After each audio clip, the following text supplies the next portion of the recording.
What's up, guys? Welcome to Talkback episode 5. This is where we get to go behind the scenes with the music industry. We have our host, Jay Chong, extraordinaire, producer, composer, the legend who's paved the way for K-pop today. We also have Kairos, award-winning producer and songwriter as well as the CEO of Decade Plus Music Publishing. I'm KO. I'm an audio engineer. And certain times I'll just, look at dogs on Instagram. So just to start things off, is there a certain way that you guys like to pan things, especially like vocals or certain instruments? And what are some things that you would rather keep mono or versus stereo? Good question. Typically, I guess like kicks, bass, anything in the low frequency, I tend to keep it mono. Anything like synth wise, I try to just pan, like hard pan left and right and just get it as wide as possible. Same with backup vocals. And I guess for lead, depends. I mean, yeah, usually in the center. But yeah, maybe a little bit stereo with one of those what do you call that? Like pitch, like harmonizer type of thing. Trying to make it a little bit more stereo. If you take two mono aux instead of having a stereo aux, and you spread the two auxes 30 left and 30 right, and then you put the same reverb plugin on both, and then you run it through the two separate auxes, it actually allows the reverb to kind of swim. It kind of dances with the song a little bit better. And I don't know the exact algorithm behind, or the reason behind that, but it does something a little bit different than whereas you put, a stereo aux. So worth trying. Yeah. Sounds interesting. Yeah. Yeah. I think that would actually allow you to have control over the spacing of the reverb as well, too. Exactly. Right. Yeah, because if you're just using a stereo aux, you're pretty much taking a mono signal and splitting it, duplicating it twice, and then just kind of putting one hard left, hard right. But I think that's kind of cool experiment to even try having two auxes and putting the same reverb and experiment with the panning. Yeah. So that's cool. Let's go straight into today's episode. Today, we're going to have a Q&A session with anyone that has questions for our host. Yeah. Please raise your hand in Zoom, and I'll try to get to everyone today. I'm going to start the question off with, to you guys, who do you think can be mentored and who cannot? Who can be mentored and who cannot? All right, you go first, Kairos. I got to think about that one. I generally say to everyone, check your ego out before you come in, because a lot of times, what we discuss, it's so like, a lot of things that we do discuss are abstract in some sense, right? It's art. And so when we work with that, and we have different opinions, especially when there's a lot of taste in the room, I think, we have to be willing to learn, which means you have to get rid of your pride. I think if you come, with the attitude of, well, this is who I am, this is what I do, I'm not willing to change, it'll be very difficult to be mentored. So in my experience, the people that are willing to put that aside and say, I want to be a sponge, I'm here to learn, I'm here to, just soak in as much as I can. In a lot of cases, I think we mentioned before, sometimes, best thing to do is just be on a fly in the wall, right? Just be there and stay out of everyone's way and just really observe and learn. So, I think people that have the right attitude coming in will absolutely learn and take the most from the experience. And the people that are not willing to budge or move. And so I think they're going to be having a harder time really learning in that process. Absolutely agree. I think that pretty much covers it. Another thing for me is when somebody just has too much on their plate, like they're trying to be mentored by you, but they're also like trying to get mentored by everybody else. Like, you know what I mean? I think one thing is to sort of like kind of show some dedication to one, I guess like one project and to really see it through instead of like having, like when people ask about like getting a record deal or anything like that, and it's like first time you talk to them, you think they're just talking to you, and then you realize they're talking to everybody in town. Like, right? Just got too many things going on. So just to kind of centralize, I guess, kind of what you're doing to one mentor and try to learn from that. Yeah.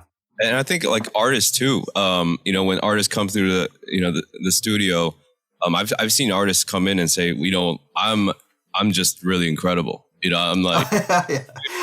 so just letting I have more octave range than a piano. So, you can really, and I'm just, like, man, like, we haven't even started and we're getting into this type of conversation. So it gets difficult. Those things are kind of difficult. Yeah.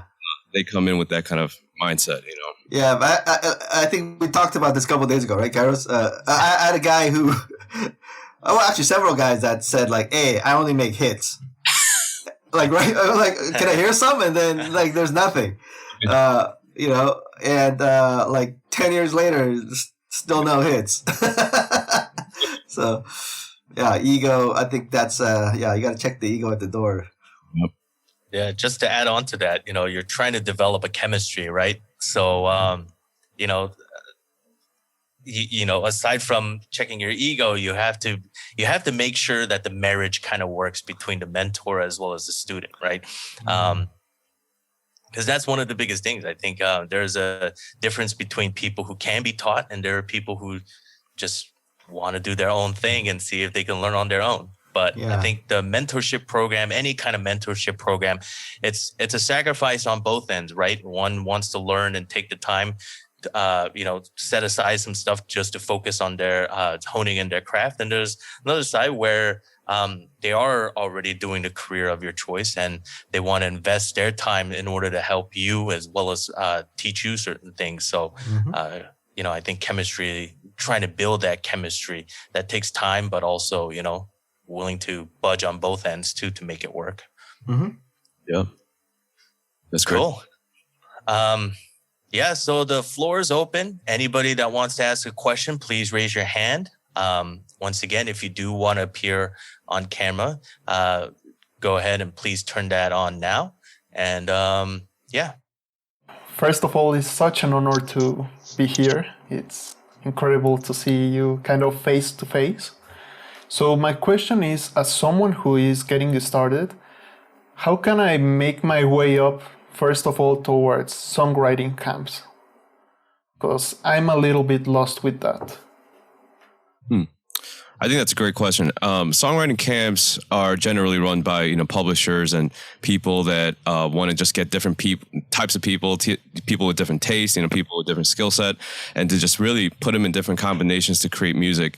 And the best thing to do is to develop a relationship, right, with the publishers and even writers and different producers and songwriters. And I think those opportunities do come. And you have to be patient through that too, because everybody has a different, they have different sets of, the process of how they bring on people to the camps. But I would say that, just to continue to reach out and have conversations, because I think a lot of times I think people are just too sensitive, if they don't get invited or if they get, denied for that camp and they go, man, like, I just feel like I'm a failure. And I think our last episode, we talked about failure. But, I think we just got to keep things going because we do want to get to know people, and it maybe sometimes that particular camp is for a specific lead, it might not have anything to do with, you or anybody else personally. It just means that that timing was just not the right time, but eventually and hopefully we can all collaborate at some point. And also to I think if you get a chance to collaborate with songwriters in your area, that's very important too. Try to connect and network with musicians in your area and try to collaborate. And they don't have to be part of the publishing or, it doesn't have to be like an official writing camp, but just to have your own camp of people that you write with to develop that skill to actually collaborate with others. That's very important too. Well, thank you. That's some great advice. Thank you a lot. Yeah, no problem. Yeah, and thank you guys all for joining, by the way. I know it's in different time zones and different places. So yeah, we really appreciate you guys joining us for this episode. Hey, nice to meet you. Nice Hello. to meet you. Thank you for the opportunity to be here with you with this chat. My question is, I'm new in this world of production, and I don't know when it's when I'm overproducing a song. Do you know that you feel that you are putting a lot, like extra things, and you don't really need it? When do you know when something is overproduced? I've been in mixing sessions where the engineer is like, "Oh my God, there's just so much going on in this song that's not necessary," right? And they start taking out stuff, and kind of talking with producers about taking stuff out. Generally speaking, like from my experience, when you write stuff for the Western market, they like to make a lot of room for the vocals. Like very minimal instruments and just a whole lot of room for vocals. So the vocal pretty much carries a lot of the song. Typically in Asia, I feel like there's no such thing as overproducing. Almost like, if you listen to a typical K-pop song, there's just so much going on. I would say in the Western standard, they would probably say, yeah, it's heavily overproduced, right? So it's really like it's all kind of a matter of preference, I think. But obviously, if things start clashing with your vocals in the same frequency, there's like too many things going on in that. Anything that's kind of getting in the way of the vocals too much, I would say it's too much. Then you have to start taking some of the stuff out to make room for the vocals in that frequency range. I think in general, like I agree everything you said, just exactly just how it comes down to taste, right? Because like will.i.am, he doesn't need 200 tracks in his songs. Sometimes there's only a handful, maybe even 50 or 70 tracks. For me personally, I like to keep mine with some space in it. I like to just try to make sure that there's, of course, like Jae Young said, there's vocals, and you got to make sure that lives and that comes through and cuts through. But yeah, I'm trying to tell a story. I'm trying to tell a story through what I want people to focus on. But a lot of times, like the analogy I think of is like if there's a lot of stories in a movie, then you kind of lose what the movie is about, and I want to make sure that the story is told the way that I want it to tell the story and make sure that people can receive that as a good story, not just a story. So in order to do that, I want to focus on, and key in on certain instruments that bring out that story or my message that I want to get across. And it could be a sad one, it could be a happy one, or it could be a dark one or, bright one. But I think ultimately it's just really up to, like Jae Hyung said, it's your taste, and what you want to deliver. Yeah. A good kind of measuring tool too, if you want to really kind of go in, is see if it's top lineable. See if a singer is able to kind of riff off of stuff with it too. Because us as producers, sometimes we might be focused on making a good beat, but ultimately what we need to do is make a good song. So. Exactly. So sometimes you might have to step back and see if the singers or the top liner is able to throw something down on it, and if it feels good with your track or with your production as well too. And on the engineering side of things, what we like to do is kind of cover all grounds, right? If it's got like high frequency, high mid frequency, and etc. If it fills all of that stuff, then to be honest, unless it's like a melodic line or something that you feel like could be added a little more at that point, that's definitely a tasting. But I always like to look at those kind of things too. But because I do know there's some engineers out there that have like a track limit where they'll say like, if you have like over 30 tracks, I'm not mixing your song. But yeah, that's something to, I guess, if you want to make like a checklist, that's something that you can kind of use as a tool. Yeah, I think only time I've found myself overproducing something or putting too much stuff into a song is when there's a lot of record companies or production companies where they think like, oh, well, we paid you this amount of money and all you got to give me is like 12 tracks. Like, we want more instruments, right? And they just keep asking for more and more.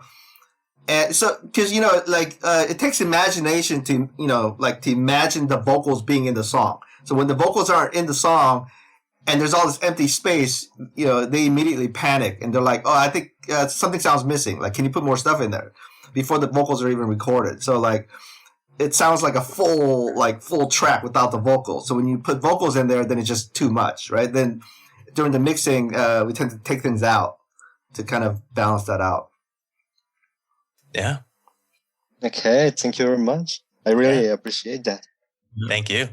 Thank you. Shante. Yes, that's how you say it. Kishante? Did I get that right? Yep, right on the money. But my question, or I guess it's like a two-parter question, but they're kind of together.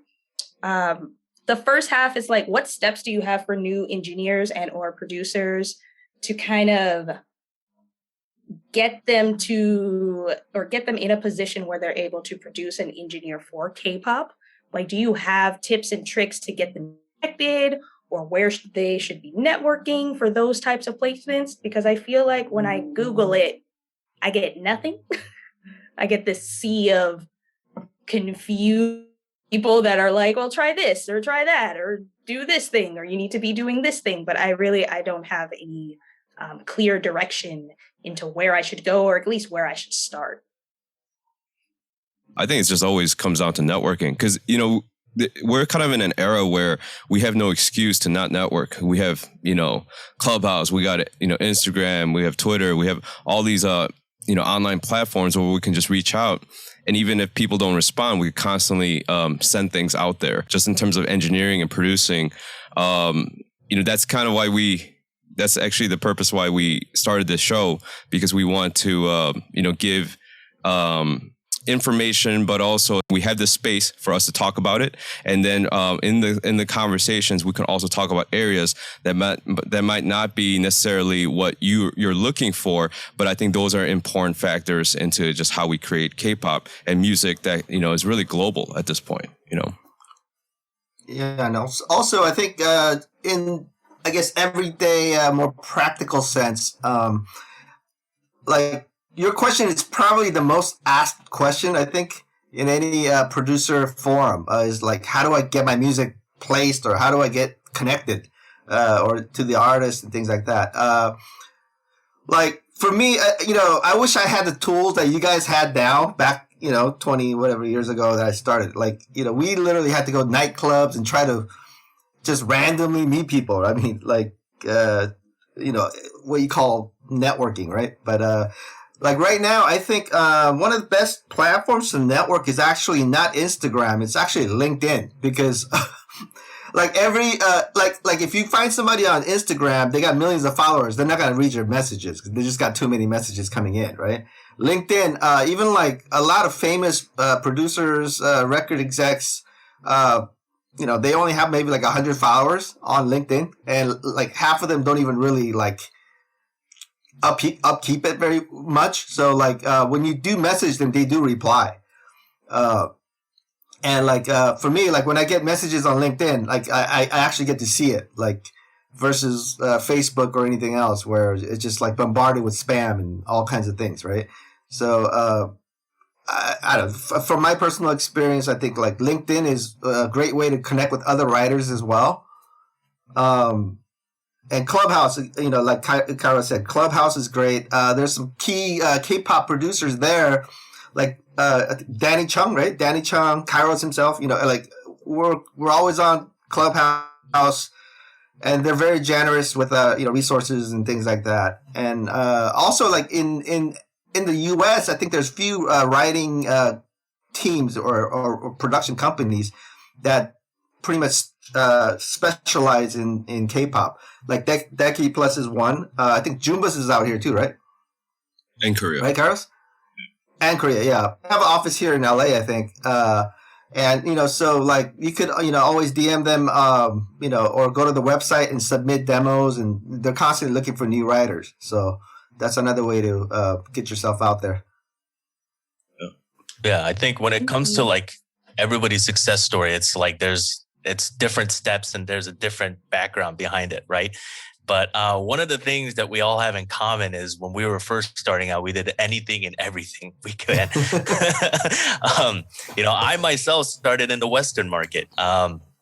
Even Kairos was from Chicago. So, we had different ways of hustling, I guess you can say. And we just took any opportunity that we could until we got to the point where we just found our purpose, as we talked about in our last episode. So sometimes if you want to grow your skills, look into just possibly any kind of opportunity there's out there. Maybe if it isn't even in the K-pop realm, having some experience recording different kinds of instruments and stuff, it does help as well too. So good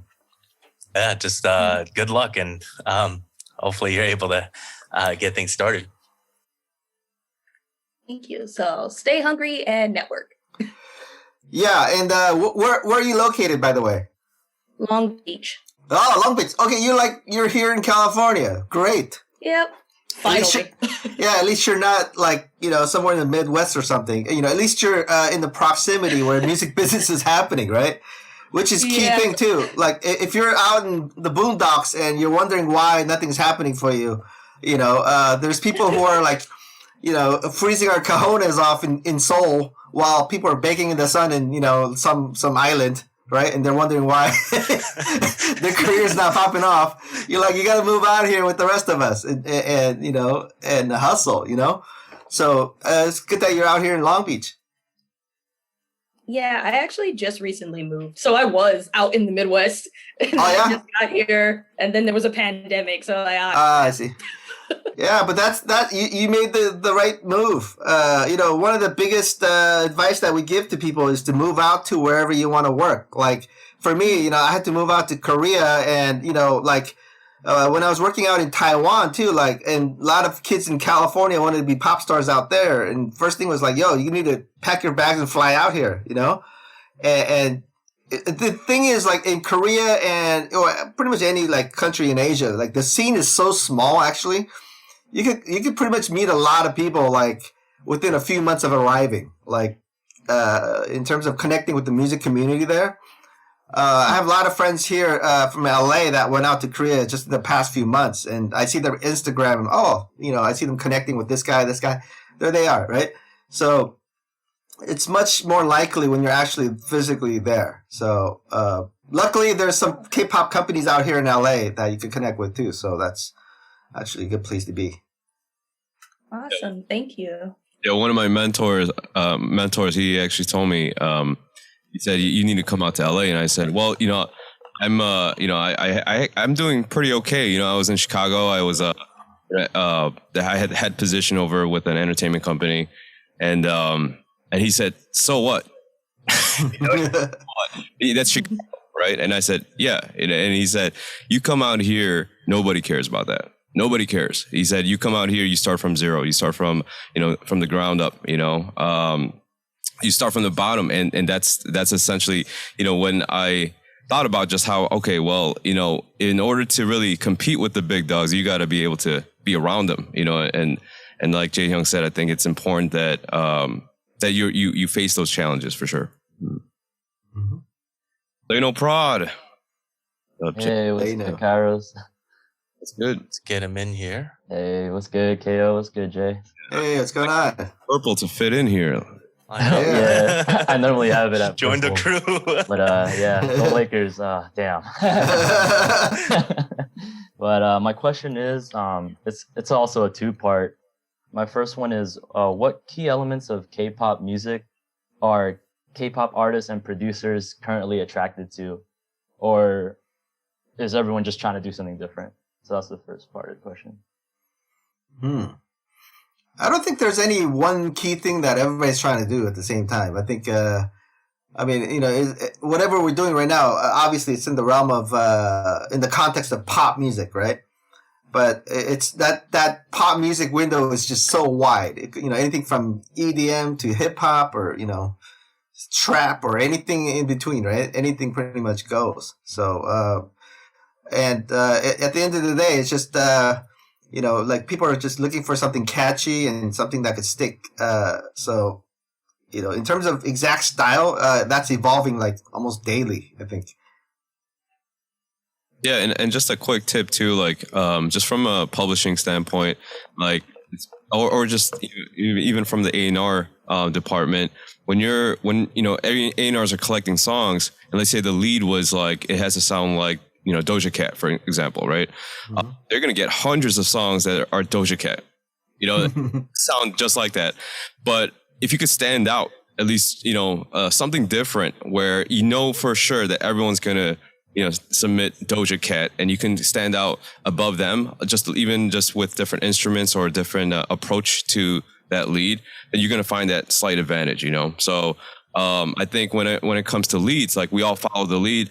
I have like my own thought process on leads, and there's definitely like, I like to say it's an art to it, because just because you hear a lead or reference songs doesn't mean that that's where you want to go. Otherwise, that would just be copying. That would just be like what we want. But I think especially music and K-pop has evolved a lot more from the past, where reference songs aren't necessarily like what they're exactly looking for. It's confusing. It's like, this is what we want, but we don't. And we.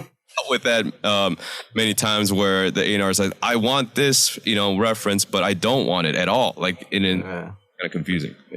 It's like they know what they don't want, but they don't know what they want. That's usually the case with artists and record companies, and the reason for that is oftentimes a lot of the record companies are run by non-musicians, non-songwriters. That's why they're looking for songs from the outside, right? So you gotta sort of like, they want to be surprised. So if it's Doja Cat, they like that general sound is what they're saying. But a lot of people just take that very literally and try to just basically copy the arrangement or the sound of it, or just, even like copy the exact rhythm patterns of it, and they get in, trouble or they don't get picked. So, at the end of the day, it's just, your judgment is key, and your taste. And I think those references are just to let you know that that's sort of the rhythm, the tempo, and the general idea. Yeah. Got it. Those are very helpful tips. Thanks for those gems. And then definitely keep those in mind. The second question I had to follow up is, are in-person studio sessions still happening, or is everything just still remote? It's happening secretly, I guess. Under the radar, I guess. I mean, we've all had sessions, I think, in person during COVID. It's just, what do you do, right? I mean, we've tried to do the whole long distance thing a few times. We succeeded in a few cases, but there's been incidents where we just had to get the artist in and do it in person. But, we use precautions, obviously, Yeah. I think California is opening in 15th. So at that point, yeah. Have you been in commercial studios during the pandemic, or any of you guys? We have. Yeah. I think last month, right? Yeah. Last month? Yeah. I just have them record with my home setup as well too. So with all the lights, like with all the windows covered, like they recorded with a mask on, like K-Town style on the ground. Yeah, yeah. But I think more and more people are just recording at home, right? Obviously, like because of COVID too, and I had like artists calling, hey, we need to record something in LA. Like, can you find a studio? And like nothing's open, and we just had to do it at home. Luckily, one of my friends just opened or like set up his home studio like 10 minutes from my house, and I just sent everybody there. Cool. That pretty much answered my question. Thank you, guys. Hey, awesome. Thank you. Thank you. Yeah, I'm curious to know if which studio survived this past the past couple of years. Be interesting to find out. Hello. All right, cool. You gonna be using your webcam, sir, or? Sure, why not? Oh, my background isn't clean, but it's fine. No worries. All right, let me put you in with us. Now you match with Kairos. That's great. Yeah. So my question is, how do you guys approach mastering very loudly, like something over -6 lofts, or however you say it? Oh, that's your department, Gail. I send my stuff out to mastering studios, so So the best way to answer that is there's a certain way and certain procedure that you kind of have to, you have to look at your track, right? This is the only time where I'll tell people to actually look at the waveform versus listening. Because if I'm telling people, hey, use your ears when it comes to EQ or compression, but in this case, you have to see the transients, right? And most likely you'll see kicks kind of flaring out this big, and then you'll see the rest of the stuff like this small and stuff. So we had to figure out how you can get the small parts, if this is the kick, the small parts to just be as equal to or even louder, right? Because if you just try to bring everything up, you're still just going to have a loud kick, but then a small or lower sounding like, instrument / vocals. So the biggest thing is trying to get that to a natural point. So, compression is great, serial compression, which means you're putting 2 compressors or maybe even 3 just to kind of lower it gradually and put different types of colors. But more importantly, what I like to do is using clippers. That's probably the biggest thing that's changed in my mastering workflow, is using a clipper to actually bring up some of the lower end volume after compression. Like a saturator? Not necessarily like a saturator. So clipping, I don't know how to explain it, otherwise getting technical. Back in the days, what they would do is use like a separate analog digital converter or like an interface, and they would just crank it up until it hits red. And then that creates a sound. It is sort of a distortion, harmonic distortion, as we would call it. And that would actually raise the overall volume, but more importantly, it creates a cool kind of sound to it. But that's usually what I would use it for. And then at the end, I would put a limiter on it. I asked my I think I asked my mastering engineer the same question. Like, how do you make it louder than as loud as possible? And he said like to kind of daisy chain several, I think like 3 L2s, like limiters. Oh, yeah. Instead of using one limiter, you daisy chain like you slightly limit it, and then you do another one to limit that, and then and so forth, and then it actually raises the level without losing the dynamics. Yep. Yeah, that makes sense. Thank you guys for answering my question. Oh, thank you, man. Thanks, John. John. All right. Did you have any major changes to your process due to the pandemic? I hear you mentioning home studio recordings became more prominent. Did you notice a delay in your speed / efficiency? Well, me personally, I've always done stuff in my home studio, and I always play my own stuff. So I don't have musicians coming in and out. So for me, it didn't make too much of a difference, except, of course, the artist, the singer, couldn't come out here. That put a damper on things. But there's tools like audio movers and things like that we use to record things, remotely.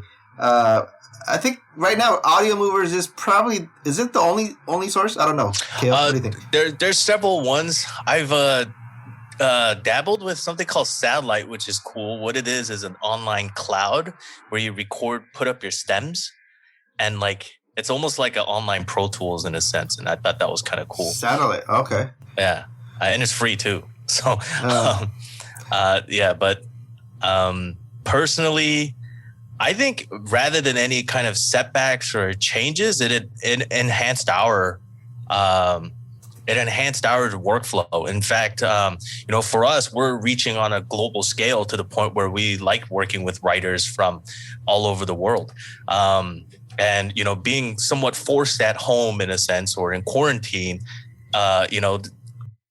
even when quarantine is lifted, that doesn't mean we're not gonna be working with people in Europe and as well as like in Asia, for example. So I think it really it almost kind of forced us to be able to work from our home, enhance it, but more importantly, get really good with running sessions online or virtual sessions.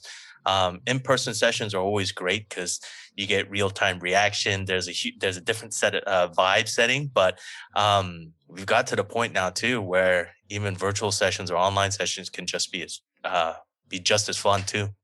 Cool. Carlos, you got anything to add on to that? I mean, I think it's kind of created a lot of new opportunities. I mean, we've saw new writers from our recent camp, and just discovering new talent and, just new friends, new people to work with. That's always been just a great opportunity, because I don't know how else this would have really been happening if we were, doing studio, meeting with people that we know and, through management and such. But now it's kind of opened up the doors to, just meeting other people that really isn't in, our circle, so it's kind of opened up some opportunities, I think. Yeah. Thank God for Zoom, huh? Yeah. Yeah, I think Zoom was a game changer for sure. Before you had to fly people over, get their hotels and, all that things taken care of to even get a writing session going. And, you have to book a studio, and deliver food, all that stuff. Now it's just, it's over Zoom and all that. So it's actually worked out better, I think, in many ways. Yeah. Cool. Thank you for your question. She said, that's great. I'm happy to hear more positive outcomes, even though something as challenging as the pandemic. Now everyone has a Zoom setup. I think producers are one of the most resourceful people in the world, right? We could pretty much figure something out to survive. So. We do have some questions. All right, Eduardo. Hey again. So my next question is, what are some of your favorite tools when making music? Like plugins, synths, hardware, I don't know. Wow, there's just so many. Where do we start? I generally use Pro Tools for audio, and I'm one of the few people that still uses Digital Performer for MIDI. And it's just something that I've been using from day one. So, but in terms of plugins, synth-wise, man, there's just so many. Obviously, like Silent is like one of the biggest ones, most commonly used, I think. I use a lot of Nexus. And one of my favorite plugins recently is this thing called, I think, Track Spacer. Do you use that, KO? I think it's awesome. No, I haven't tried it out yet, but yeah, it's from Waves Factory. Basically, what it does is, when you sidechain things, it compresses, right? Like when you sidechain compress, this thing, what it does is like it takes your audio and carves out a kind of a what do you call it? Like a minus. Notch? Yeah, no, not a. It's like it creates like a exact EQ of what you're putting in to subtract from that audio track. Okay. So it carves out that frequency. So if you put a kick to an 808, like a bass or something like that, the 808 bass would dip in that exact frequency of the kick. So you could do that with vocals and all that. So like if you send vocals and you put that track spacer on the reverb would duck when the vocals come in like very naturally. So like I've been using that a lot. That's cool. Yeah, I'll definitely check it out. I kind of do something similar with negative EQ. Shurinjay, there you go.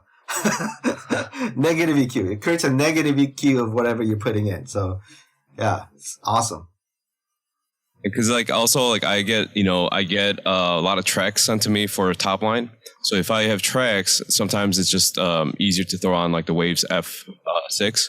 And then you can just EQ out like the track where you can have the vocals, live and take that space. But you don't have to ask for stems or try to work with multiple stems or files. You can just work with the 2-track and just and have a top line ready, with like a template that kind of serves that purpose. So it's like plugins like that it's a game changer for me when I'm top lining, but also for producing too. Like anytime that you want to duck something, like it's perfect for that.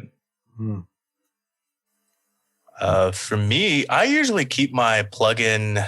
I kind of set myself a limit in terms of how many plugins I could have. And the reason being is because sometimes I'll just stare at my plugin screen, determining what plugins that I want.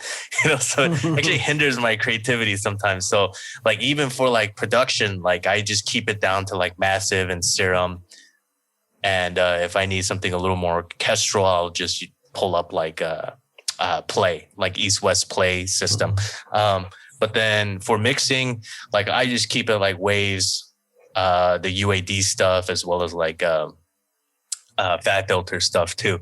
And the reason why I keep it so limited, and especially if I'm trying to, like, I always try out new plugins, but I usually keep it in a demo format until I'm like, all right, I really want to get this thing because it's helping me with my workflow.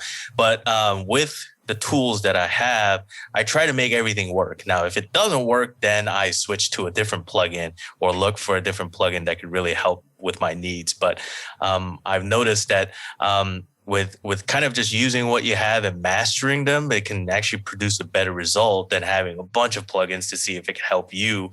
So I try to learn as much as I can about the tools that I currently have, but I always love trying things out. Like as soon as you see me walk into like Vintage King or something like that, like I just don't end up leaving. And I'm a like a analog synth kind of a buff, but like the synth has gotten so much better in like plugins. The recent ones are, I think, like from Softtube, like Model 72 is a great Minimoog emulation. Like pretty much, I mean, like I think it sounds more like a Minimoog than another Minimoog. Like if you compare two Minimoogs, like and it's pretty much dead on. And then they just released like a kind of a virtual version of the Juno 106 called I think Softtube what do you call it, 84, I think. Battle 84, yeah, and that thing's awesome. So I use a lot of that stuff, like kind of, because I'm used to kind of the old the analog kind of like layout, and I can make my own sounds on the fly. That's cool. It's interesting now how like a lot of these like Softtube, they always like modeled after like analog processors, like like the Tube Tech and stuff, and now they're diving into like virtual instruments. I know Waves did that too, and UAD did that with their piano. I forgot what it was called, but they just recently did that with their piano too. So that's cool. Yeah. I actually was like getting into Slate drums. You remember played Steven Slate drums? Like he used to, I mean, there's like he would tell stories about how he would like put demos or like make CDs, like data on a CD, and then sell these like CD and make them, he'll make it on his own and like put markers on it and stuff like that. But I remember I bought one of those, like when he started, there was like 10 samples on there. And this is before like, Slate was like a big thing. But that guy hustled because I remember he would put out these like CDs of different samples. And that's like kind of how he started. I remember taking it and trying to, layer different drums and stuff like that. But that I remember like now, I mean, Slate has like all sorts of plugins and different things that a lot of producers use. So, that's pretty. Yeah. Slate stuff is great. Oh yeah. I remember those Slate drums. Like, I think it was like SlateDrums.com or something, right? StevenSlateDrums.com. And yeah, they get the CDs. Yeah. They're drum replacers to die for now. Yeah. I don't know if I have another chance for another question, but going back to the like AI mastering, what do you think about these plugins more towards mixing, like Soothe or some dynamic EQs that literally turn down the harshness on things? And mostly, what's your opinion on those kinds of plugins that basically take out everything from a voice to a guitar to almost everything? It's great. I personally love it. Like Soothe, all that stuff, man. It just, I remember somebody saying like, it wouldn't be nice if we just had one big button and you just smash it and then the song comes out like it's just done, like, right? And it's almost getting to that point where you can actually focus on like the songwriting and it's so much. There's so many things to make it easier to get that radio like sound, and I'm all for it. Yeah, me too. Anything to lighten up the process. The biggest thing is definitely use your ear. Definitely, having artificial intelligence or some way to kind of like, help you find where the problems area is. That does help us a lot too. Like, if you can use like some auto detect feature or something like that, that helps us out a lot. However, but make sure, the judgment at the end should be on your call. Don't let the AI take over you. You want to make sure that the AI helps you in what you're doing. So, if there's personally for me, like if there's anything if I'm trying to figure something out or if time is very limited, I'd love to have some robot help me out. But, at the end of the day, it's going to be, if it's a judgment, if it's something that's going to be printed onto the mix, I have to make sure that it sounds good first. And it's exactly what I'm looking for. Yeah, I always say like, the equipment is only good as the person behind it, right? And I know we have a lot of different tools today, like even with Splice, I know that's not, exactly what you're asking, but like, with Splice, like when people ask me about it, I think it's great because it allows people, producers like myself to get to places a lot quicker. And sometimes I discover sounds through auditioning something that I want that that can be found right away, or it's something that's in my head and I want to go exactly that direction. And instead of layering and different stuff just to find the perfect kick or snare, I can just save all that time by just looking through Splice and and layering a few kicks or snares that I find right away instantly. So I think there's a lot of things that make things easier for us, but again, it all comes down to like your creativity, and I don't think a robot is going to be creative for you. Yeah, and one thing to note too is like let's talk about like singers, for example, too. One thing that I focus on recording a lot or when it comes to recording, is I just make sure that they get the delivery and the performance correct. Tuning and timing, to be honest with you guys, now we can fix that perfectly and almost naturally.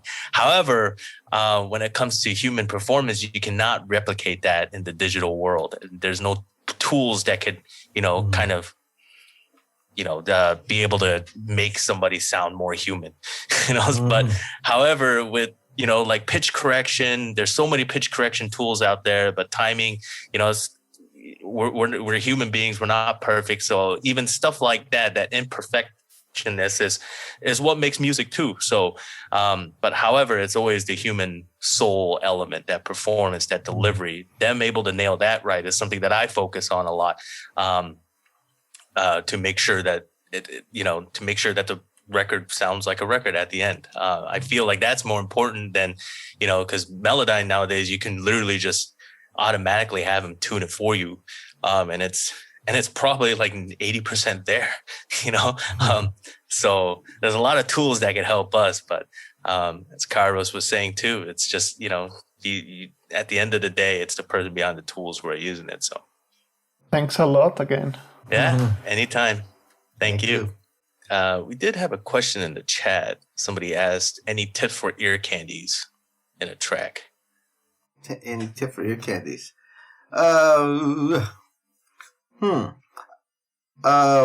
thing that I do a lot is like, so after your arrangement is generally done, and if you feel like there's something missing, what I do is like I would use I would go into Splice basically and find like vocal samples. And I use the ADSR sample manager.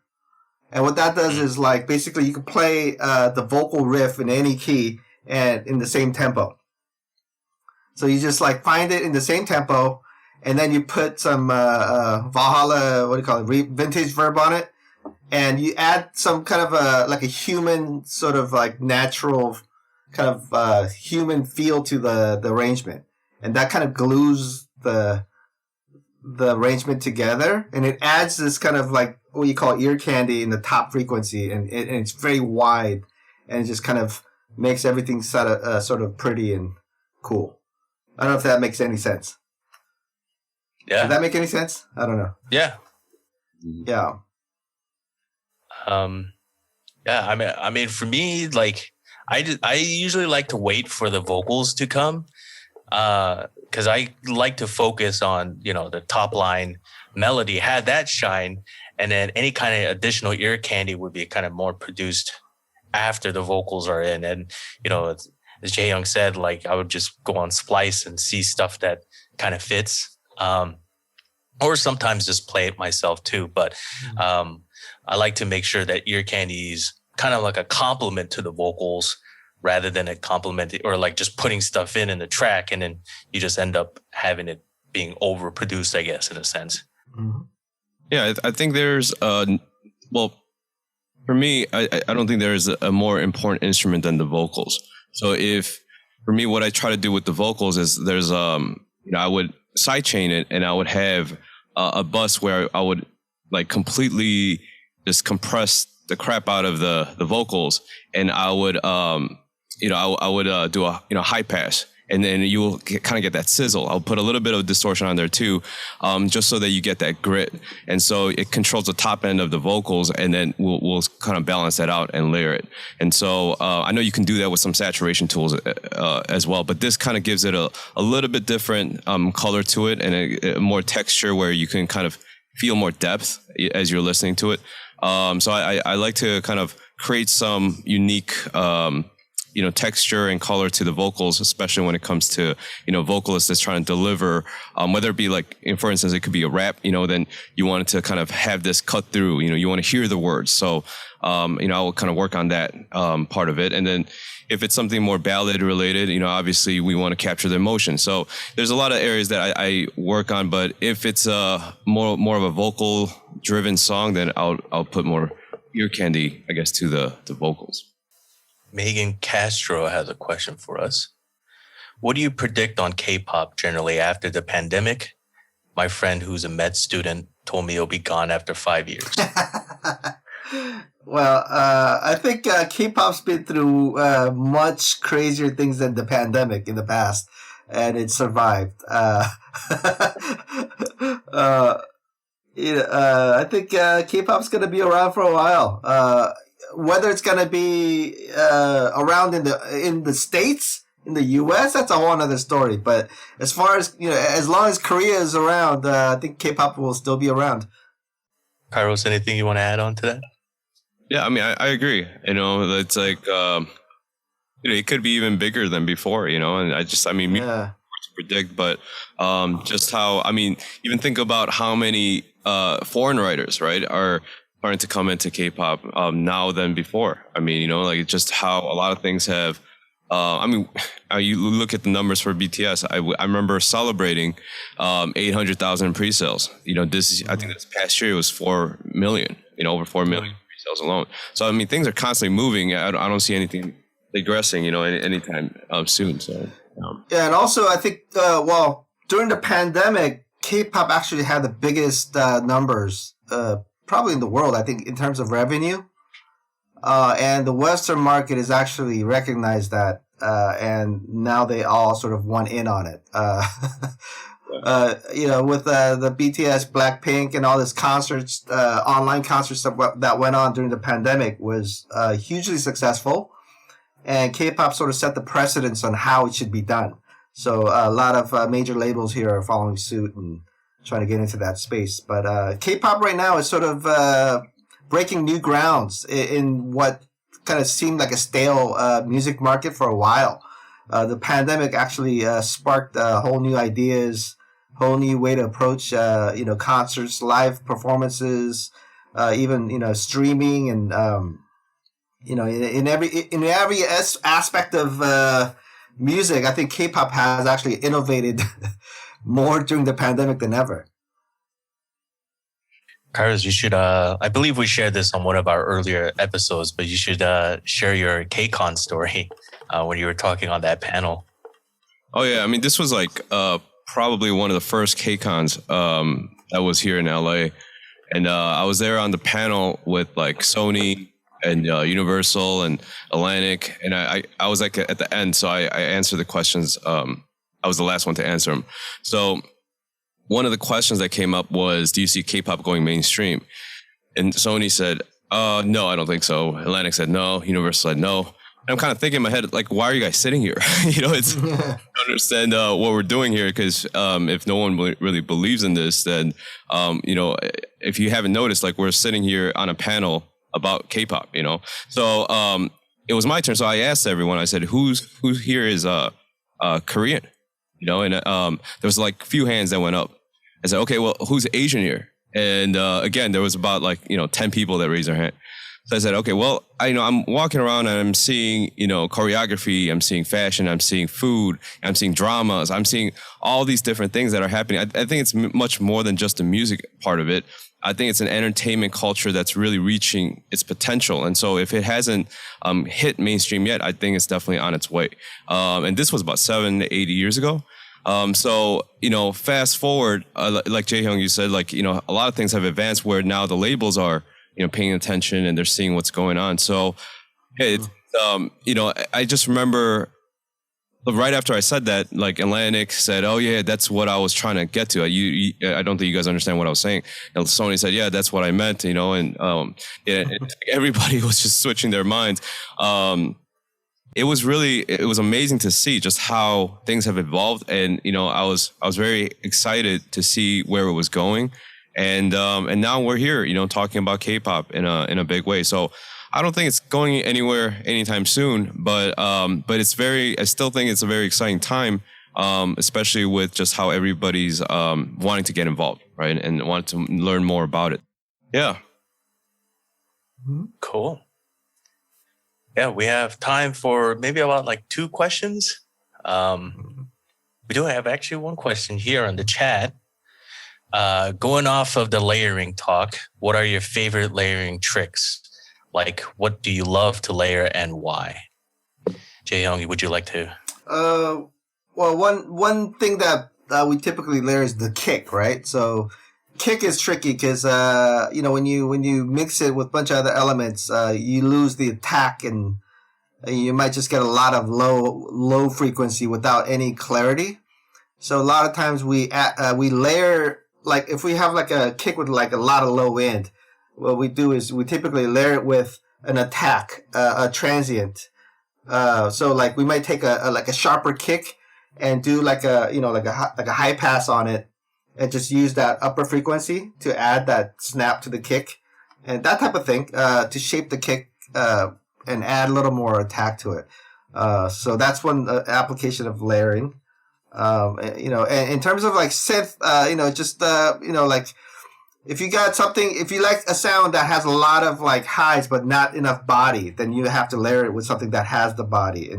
But you have to be careful that you're not like clumping things into the same frequency range and having it conflict with each other. So, like I said, like the plugin like Track Spacer is great for that. When you layer, it actually ducks the other sample where it actually collides, and it makes room for the other synth to exist together. So it's a really cool tool. Layering. I think Jae-hyung pretty much nailed it. It's mostly just what does it need.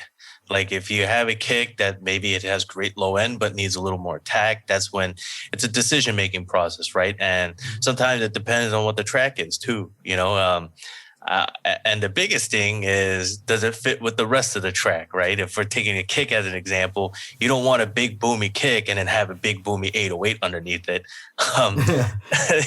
You want a kick that works really well with the 808, So those are all kind of decisions that we make, rather than it being like we have to layer it. If it's something production wise that I would really layer is like a lot of those future bass synths. Like I like to have like a high layer, mid layer, and then a low layer. But other than that, it would mostly just be based off of if the song needs it, or if the track needs it. I'm sorry. And if it really works with what it's doing.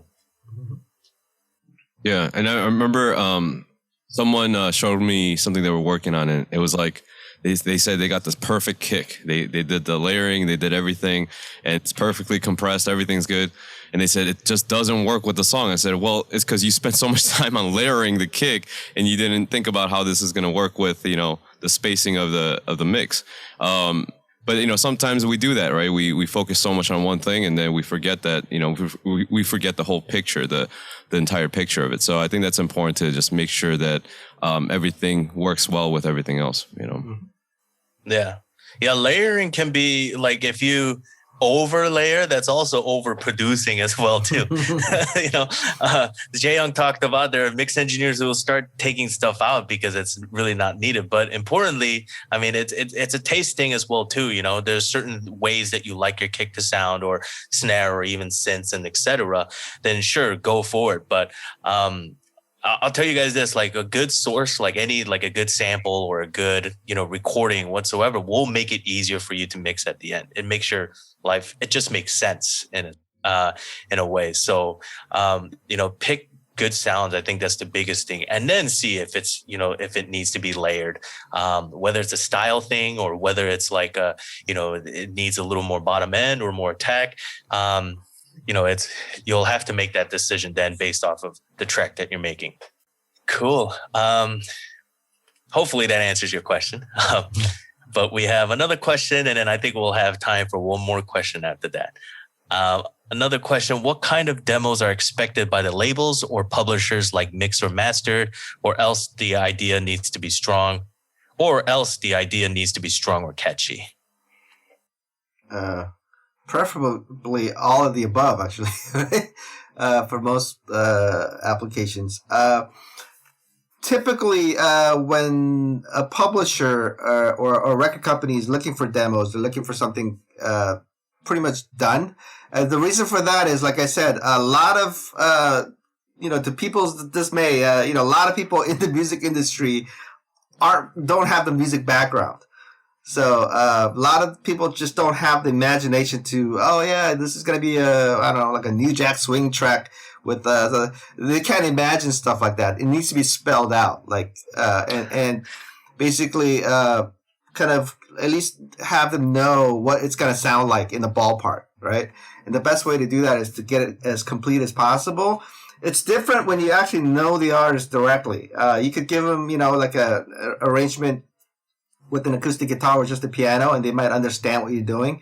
Or if you're sending a demo to a producer and they're going to arrange it, obviously it's going to be very stripped down, and and they'll build on it. But if you're trying to send a song to one of those open calls, with the references and all that stuff, typically it's best to have it as produced as possible, I would say. Yeah, I agree. I mean, it's like I always say, like, you never want to leave your imagination in someone else's hand, right? Because then, especially in this industry, like there's just so many demos coming in, and you just ask someone, well, you have to imagine that it's going to go this way. Well, they don't have time for that, I think you put it perfectly. You just got to make sure it's close to what you have in your head and your creativity that's put on in your music, and the closer you are, the better chance that they will see it the way that you wanted them to see it. So mixing, mastering, I mean, these are all great ways to just get that song more complete. Obviously, a song is never complete; it just has deadlines. But I think all in all, like, it's important to make sure we spend the time to do that and not take shortcuts to try to have them see it in a way the way you see it.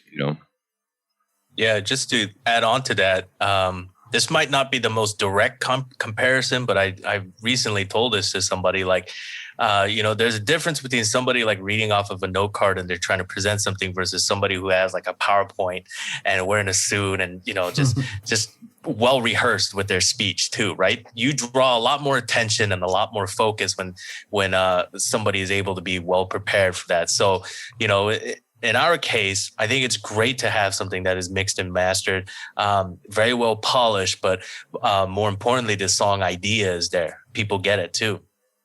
Because when you present when you present these to labels or publishers, it's not only just your creativity, but it's also your reputation as well too.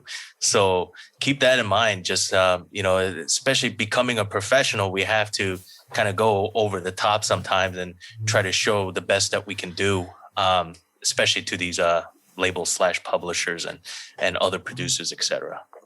Yeah, and there's no real shortcuts. So if you're a singer and you don't know how to arrange music, or you're a arranger but you don't know how to mix, you need to find other people that could do those parts and put the pieces together, or else you got one piece of the puzzle. So you need to complete the entire puzzle to like get the song together. And I personally I pretty much do the whole thing except sing. So I get people to come and sing, but it's important to get a little team together if you can't do it all yourself, and try to have a production team that can put all that together for you. Cool. All right. Last question. Hi, what are your first few steps when writing a song from scratch? And do you tend to write off of emotions, in parentheses, that you feel or that you want the listener to feel, or off things that work / is there a science behind it? I think we kind of talked about this in the last episode, right? Yeah. Yeah. I think it's a combination of all things. For me, personally, I can't depend on my feelings to write songs all the time. So otherwise, I'd write like one song a year, right? So there's definitely some pattern to the whole thing. I think as like approaching a pop song, I would say, in terms of structure and things like that. But you need to be able to kind of turn emotions on and off to become a professional writer. It's different if you're a singer-songwriter type of thing where you could write or take a year to produce an album for yourself. That's a whole different thing, because you're expressing something that you're going through at the moment. But a lot of times, you get an email saying, "Hey, there's a new K-pop boy band coming out with 12 guys, and they need a song like this by next week," right? That's how it usually comes, and then you need to just crank one out. So how do we do that? It varies for every song, and we always sort of take that approach of pop music. At the end of the day, it's got to be like catchy and basically our best educated guess on what a hit song is, right? Based on our past. And it's just it's based on instinct, really. It's really hard to verbalize it and kind of scientifically break that down. Otherwise, AI would be actually writing those songs, right? Right. The I songwriter. Yeah, I talk about. I remember I was talking about this in like Clubhouse or something, but I was saying, you just kind of have to become the artist sometimes, And I remember doing some of the girl group stuff, right? And then my wife, she would like walk by the room and she'll like catch me hearing some of them, and I'm kind of like singing like a girl. It's like and like I'll get. But sometimes I just got to really put myself in that mode and see how that will be performed on stage. I think there's a lot of different ways that you could approach it, but like you guys were talking about, if I was to rely on emotion, I mean, I generally don't write music when I'm emotional. I don't think, because I'm just emotional. I think I'm just dealing with it in other ways. I don't go like, like I'm like so depressed. I'm gonna write a depressing music right now. I think it's just more of like I spend time writing music, and I treat it as a very like it's a you're a professional. So I think when you look at deadlines and you look at these different things, you have to rely on your skill set and how you can get these things out there. Based on as a professional. So I think for me, definitely I am an emotional person, and I think I can put my emotion to my music. But personally, I just don't think I don't think I really write music when I am emotional, Yeah. Maybe it also has to do with the fact that this is like my job. So it's like, it's not like, oh, I'm emotional, time to work, I don't know. Yeah. I think when I'm really sad, I just don't work at all. I just shut down and I just like take a break or something. It's not like when I get sad, I'm like, where's that piano? Like, I need to put this down on write a song about this. Like, I just shut down. So I was telling my wife, I write the best ballads, sappy ballads, when I'm the happiest. I wake up in the morning and I'm happy. Okay, let's write a ballad, right? And I could kind of there's the word, method acting. Right? Yeah. So I could like pretend I'm that person who got hurt or who just went through a breakup and get into that role, right? And write something. But if I'm sad, I can't work at all. So I'm just like completely shut down at that point. I think that's all the time we have for today. Hopefully you guys got some good stuff out of it. I think we really want to thank you guys for taking the time to join us and shooting this episode with us. Thank you guys for joining us. Yeah, thank you. Yeah, thank you.